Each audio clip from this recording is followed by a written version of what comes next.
Le docteur Kierzek, lui, s'attaque à l'intolérance au gluten. Ça concerne de plus en plus de monde. Et on a peut-être trouvé pourquoi. On a peut-être démasqué le responsable qui s'appellerait E551. Vrai ou faux? Eh ben, on va savoir.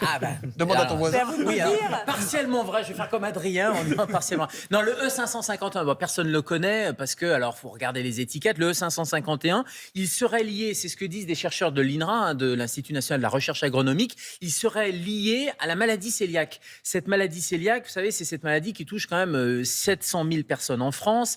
40% ont une prédisposition génétique et cette prédisposition génétique avec quelque chose d'autre, et c'est peut-être ce E551, ça donne la maladie cœliaque avec ses douleurs abdominales, l'amaigrissement. C'est une inflammation du tube digestif qui fait que vous ne supportez plus le blé, le seigle, l'orge. Bref, à chaque fois que vous mangez du pain, que vous mangez des pâtes, eh bien, vous êtes ballonné, voire vous êtes incapable d'absorber en fait ce gluten. Et on sait que c'est une maladie inflammatoire, auto-immune du tube digestif. Donc ce E551 favoriserait, et je dis qu'avec la prédisposition génétique plus le E551, ça donnerait cette maladie cœliaque. En tout cas, ça pourrait être un des gros responsables.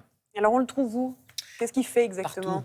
Partout. Bah oui. Et c'est bien le problème, c'est-à-dire que Mais ce plus E551, dans les pâtes et dans le pain et tout ça. Quoi. alors, on le trouve globalement partout parce que c'est un anti-agglomérant. En fait, ça évite de faire des grumeaux. Et dans toutes les préparations, notamment les produits transformés, alors il y a 2600 aliments. Je ne vais pas vous faire la liste et égrener la liste des 2600 aliments. Mais vous voyez, c'est les soupes, les épices, les sucres, les sels, toutes les préparations infantiles aussi à base de céréales, les cafés solubles.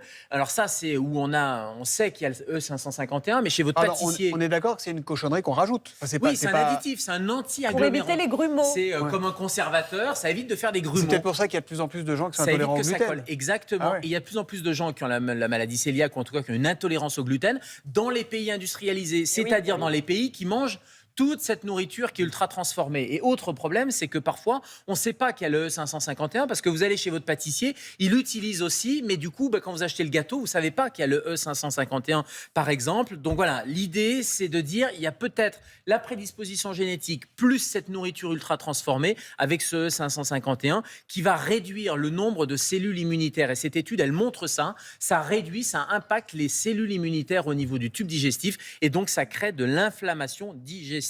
Mais alors, qu'est-ce qu'on peut faire? On ne peut pas l'éviter? C'est pas possible parce que manger sans gluten, c'est quand même extrêmement restrictif. On est en plein salon de l'agriculture, donc on ne peut que dire, encore une fois, manger tout ce qui n'est pas ultra transformé, tout ce qui est produit sain, tout ce qui est produit frais. Plus on a des circuits courts, moins on a justement des cochonneries qui sont rajoutées dedans.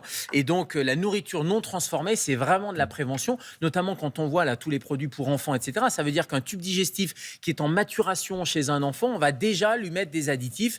Là, il faut qu'on privilégie plutôt une nourriture saine. Ensuite, la maladie cœliaque, tout le monde n'a pas une maladie cœliaque. La maladie cœliaque, il y a vraiment des critères très particuliers. Il y a des symptômes digestifs, il y a un amaigrissement, il y a des douleurs, il y a vraiment une vraie intolérance avec des ballonnements, une perte de poids qui est non intentionnelle. Et puis, il y a d'autres symptômes, des symptômes extra-intestinaux, de la fatigue, de l'anémie, des problèmes de peau, des douleurs articulaires. Donc, quand on a ce type de cortège de symptômes, on va se faire tester. Il y a des tests, notamment par des recherches d'anticorps, par une prise de sang. Et puis, il faut aller faire des biopsies. Et là, il faut vraiment éviter à tout prix le gluten.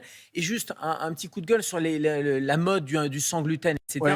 On peut très bien manger avec moins de gluten et ça, il n'y a pas de problème. En revanche, on ne dit pas je suis intolérant ou j'ai une maladie cœliaque quand ça n'a pas été diagnostiqué. Et il y a notamment des tests qui vous dépistent tout un tas de trucs, des allergies alimentaires, des intolérances. On peut les trouver sur Internet. Généralement, ça coûte cher. Il y a toute une liste de produits en disant vous êtes intolérant et en réalité, on ne sait pas à quoi ça correspond. Ça ne marche pas très bien. On ne sait pas à quoi ça correspond. Donc ne faire faites chez pas le ces médecin, tests. quoi.